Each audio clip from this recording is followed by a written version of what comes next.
Hello guys, welcome back to Arin Shiksha. So guys, आज के हम वीडियो में करने वाले हैं basically sum of digits in Python. अब सम ऑफ डिजिट क्या होता है?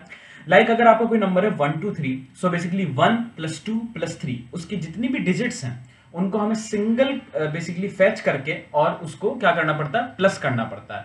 सपोज 1 1 1 तो क्या आ जाएगा, बेसिकली 3। सो इस प्रोग्राम में हम क्या करने वाले हैं, हम नंबर ऑफ टेस्ट केसेस भी लेंगे। Suppose number of test cases अगर 3 हैं तो हम 3 नंबर इनपुट करेंगे, ठीक है, एक एक करके। और एक जैसे एक नंबर हमने इनपुट किया, फिर उसका हमने बेसिकली सम निकाला, फिर दूसरा किया, ऐसे करके। एंड देन और जो हमने वेरिएबल कैपिटल एन ले रखा है, वो नंबर ऑफ जितने टेस्ट केसेस होंगे अकॉर्डिंग टू दैट हम उसका इनपुट लेंगे। बेसिकली वही जो मैं कह रहा था कि नंबर ऑफ टेस्ट केसेस अगर 3 हैं तो 3 नंबर इनपुट करेंगे। So let's start. So basically सबसे पहले हमें क्या करना है, हमें जो हमारा टेस्ट केस है उसको इनपुट कराना है। सो हम इंटीजर इनपुट ले रहे हैं, तो basically number of test cases, ठीक है। सो हम इंटीजर इनपुट ले रहे हैं for our number of test cases. After that अब मुझे क्या करना है, अब मुझे एक लूप चलाना होगा for I in range capital T.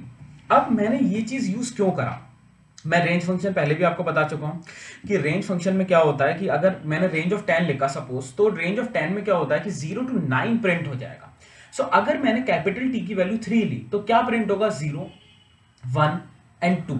अच्छा, फॉर लूप अगर आपको अभी आप बिल्कुल ही स्क्रैच से हैं पाइथन में और फॉर लूप के बारे में बिल्कुल भी जानकारी नहीं है, सो ये मैं अलग से आपको डेप्थ में बताऊंगा, लेकिन इस प्रोग्राम में रिक्वायर्ड है तो मैं उतना बताऊंगा कि जैसे फॉर आई इन रेंज है।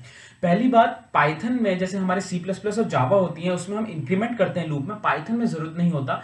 पाइथन में ऑटोमेटिक इंक्रीमेंट होता है, तो हम इंक्रीमेंट यूज नहीं करते। तो बिल्कुल वैसा ही मैंने यूज किया है जैसे हम सी में करते हैं। बेसिकली लाइक सी में हम कैसे करते हैं, हम फॉर यूज करते हैं एंड क्या लिखते हैं, int I equals to, like अगर मैंने आई को पहले डिक्लेयर नहीं किया है तो मैं इंट आई लेस देन, सपोज मैं कोई कंडीशन देता हूं और बेसिकली आई प्लस प्लस करता हूं। So basically like I minus minus plus plus कुछ भी कर सकता हूं। सो बेसिकली यहाँ पे ऑटोमेटिक इंक्रीमेंट है तो इसकी तो रिक्वायरमेंट नहीं है। तो ये जो पूरा बेसिकली पैटर्न है इसकी रिक्वायरमेंट हमें नहीं है। और बेसिकली फॉर आई वही वेरिएबल लिया है, आई की पहले 0 आएगी वैल्यू और उस रेंज के अंदर ही वो बेसिकली प्रिंट करेगा। लाइक 0 1 2 रेंज, उसके बाद रुक जाएगा तो आई भी अपने आप रुक जाएगा। सो होप सो आपको अभी इस चीज को क्लियर हुआ हो, नहीं तो कोई प्रॉब्लम नहीं है, आपको धीरे धीरे ये चीजें क्लियर हो जाएंगी।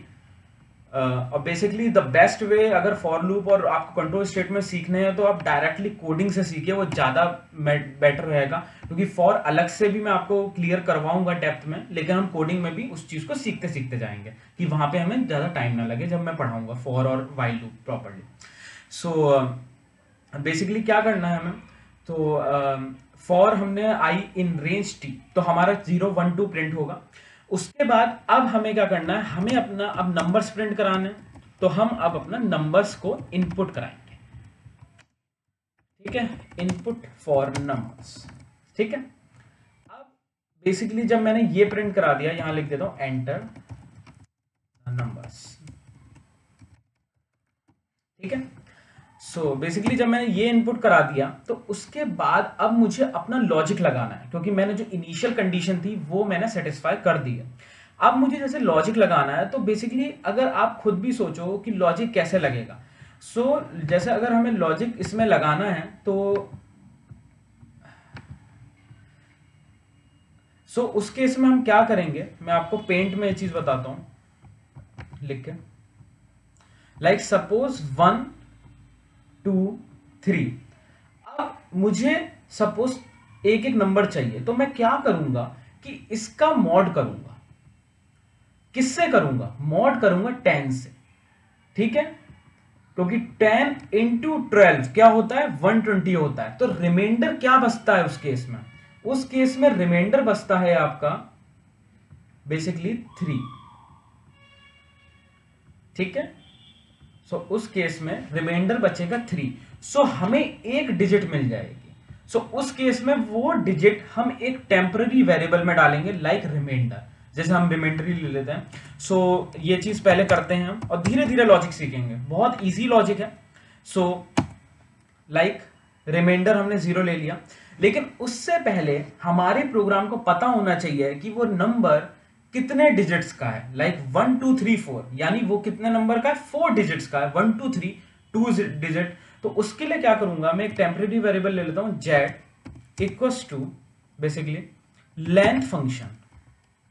जो और भी प्रोग्रामिंग लैंग्वेज में हम लेंथ निकालते हैं, और लेंथ किसकी निकालेंगे, हमारे इनपुट की, लेकिन हमारा इनपुट है इंटीजर में और लेंथ फंक्शन यूज होता है स्ट्रिंग में। सो क्या करना है, बेसिकली हमें यहां पे उस चीज को टाइप कास्ट करना है जिससे हमें लेंथ मिल जाए। So for length type casting is done. तो हमने क्या किया, अब टाइप कास्ट कर दिया। अब सपोज अगर मैं 1 2 3 प्रिंट करूंगा तो उसमें क्या आएगा, बेसिकली 3 आएगा। अब क्या करना है, फॉर आई इन, या मैं जे ले लेता हूं, for J in range Z. तो अब 1 2 3 है तो कितनी बार लूप चलेगा, बेसिकली 3 बार, बेसिकली 1 2, क्योंकि 3 लेंथ हो गया तो 0 1 2। सो बिल्कुल वही चीज करा है हमने। अब अपना लॉजिक लगाते हैं। तो बेसिकली रिमाइंडर अगर हमें निकालना है तो क्या करना है, हमारा जो इनपुट नंबर है बिल्कुल सेम, उसको 10 से बस मॉड कर देना है और कुछ भी नहीं करना। तो हमारे पास रिमाइंडर में अब क्या वैल्यू आ जाएगी, हमारे पास रिमाइंडर में वैल्यू आ जाएगी 3। अब बेसिकली अब हमने एक वैल्यू तो ले ली है, तो अब हमें एडिशन ऑपरेशंस लगाने पड़ेंगे। सो एडिशन के लिए हम एक और वेरिएबल ले रहे हैं, हम लिख देते हैं सम, ज्यादा बड़ा नाम नहीं लेंगे, सम डिजिट इक्वल्स टू 0। ठीक है, सो हम सम कर रहे हैं, तो उसमें हम प्लस कर देंगे अपना जो रिमाइंडर आया है। अब हमारा एक वर्क हमने डन कर लिया कि भाई अब जो वेरिएबल है हमारा, जो हमने अभी लिया है सम ऑफ डिजिट, बेसिकली ये हमने इसलिए लिया है कि डिजिट सेव हो जाए, सम हो जाए उनका। सो उसमें अब क्या चीज आ रही है, उसमें आ रहा है 3। अब जब 3 आ रहा है तो अब हमें अब चाहिए होगा कौन सा, अब हमें 2 चाहिए होगा। तो अब 2 के लिए क्या करूं, 2 के लिए रिमाइंडर तो नहीं कर सकता, क्योंकि अगर मैंने रिमाइंडर किया तो फिर से मुझे 3 मिलेगा। तो क्या करना चाहिए, तो बहुत सिंपल है, अब मुझे क्या करना है, डिवाइड करना। और डिवाइड करते ही मेरा जो इनपुट 1 2 3 था वो क्या हो जाएगा, बेसिकली 1 2 हो जाएगा, 12। अब उसके बाद फिर से लूप चलेगा, एंड देन अब लूप क्या देगा, जब मॉड करूंगा, क्योंकि फिर से स्टेटमेंट मॉड वाला चलेगा, अब देगा बेसिकली 2। सो अब जो हमारा सम डिजिट जो हमने वेरिएबल लिया था उसमें क्या था, पहले से 3 था, तो अब क्या होगा 3 प्लस 2 विच इज 5, और फिर से हमारा डिवाइड हो जाएगा, और फिर से हमारा फिर क्या फैच होगा, 1 होगा। सो 3 प्लस 2 प्लस 1, तो क्या आउटपुट आएगा, बेसिकली 6। एंड देन उसके बाद आउटसाइड ऑफ दिस लूप, अगर आप इनसाइड, सपोज अगर मैं ये चीज बताता हूं आपको, सपोज अगर आप यहां प्रिंट करोगे तो हर एक बार प्रिंट होगा, हर एक बार प्रिंट होगा, लेकिन हमें हर एक बार प्रिंट नहीं कराना, हमें सिर्फ एक बार सम प्रिंट कराना। सो हम बाहर प्रिंट कराएंगे, क्या प्रिंट कराएंगे, इस वेरिएबल को सम डिजिट, क्योंकि हमारा रिजल्ट कहां स्टोर हो रहा है, हमारा रिजल्ट इसमें स्टोर हो रहा है बेसिकली। ठीक है, सो उसके बाद हम क्या करेंगे कि इसको हम फिर से जब प्रिंट हो जाएगा लास्ट में इसको 0 कर देंगे, जिसमें इसमें कोई भी वैल्यू ना रहे। और एक काम और कर सकते हैं, बहुत सिंपल है, वो ज्यादा अच्छा है, कि ये अंदर ही डिक्लेयर कर दें, कि जिससे फिर से जब लूप चलेगा, सो बेसिकली वो चीज क्या हो जाएगी, अपने आप ही 0 हो जाएगी। तो इसकी भी जरूरत नहीं है। दैट इज द कोड और लॉजिक जो हमने अभी तक बनाया है। अब देखते हैं हमारा लॉजिक सही वर्क कर रहा है या नहीं कर रहा है। सो सेव करते हैं।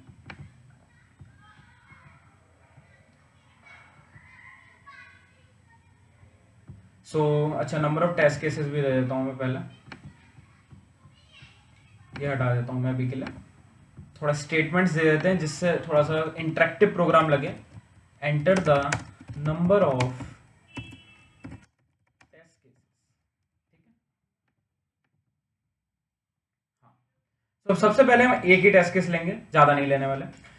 सपोज 1, ठीक है। एंटर द नंबर, क्या एंटर करें, 111 एंटर करते हैं, ठीक है। क्या आ गया, 3.02 अब ये क्या दिया, इसने एक फ्लोट वैल्यू दी। वो फ्लोट वैल्यू क्यों आई, क्योंकि जो डिवाइड किया ना वो बेसिकली हमारा, जैसे अगर हम 20/5 करते हैं तो 4 आएगा, लेकिन 21/5 कर रहे हैं तो वो वैल्यू डेसिमल बन जाएगी। अब हमने एक चीज और पढ़ी थी, मैंने अपनी पहली वाली वीडियोस में बताया है कि अगर मैं यहाँ पे डबल स्लैश लगाता हूं तो क्या आता है, मुझे फ्लोर वैल्यू मिलती है, इंटीजर डिवीजन ऑपरेटर। सो अब क्या होगा, अगर मैं फिर से रन करता हूं इस चीज को कि number of test cases is 1 and enter the numbers like 1 1 1, वही करते हैं, तो अब क्या आया 3, यानी अब वो चीज फ्लोर हुआ। जब डिवाइड हुआ तो वो चीज क्या आई, फ्लोर वैल्यू आई, और पहले क्या आ रही थी, डेसिमल वैल्यू आई। अब इसको हम फिर से चलाएंगे, रन करेंगे। अब हम रन करेंगे 3 टेस्ट केसेस के लिए। सो enter the number 1 2 3 6, enter the number, क्या करते हैं, बेसिकली करते हैं 23 सपोज।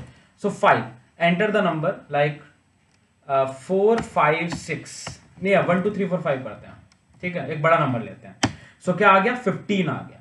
सो हमने एक नंबर लिया, फिर उसका हमने सम डिजिट निकाला, बेसिकली सेकंड नंबर लिया उसका निकाला, एंड थर्ड उसका निकाला। सो बेसिकली बहुत ही ज़्यादा सिंपल प्रोग्राम है।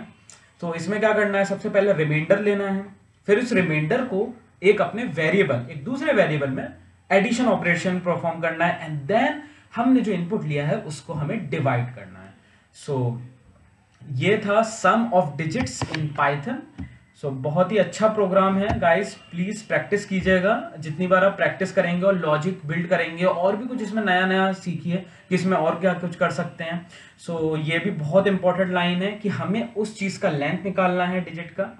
So for this video guys this is all, and आप कहीं भी डाउट पूछ सकते हैं, ईमेल आईडी भी दे रखी है आर्यन शिक्षा, एंड आप कमेंट बॉक्स में भी डाउट पूछ सकते हैं।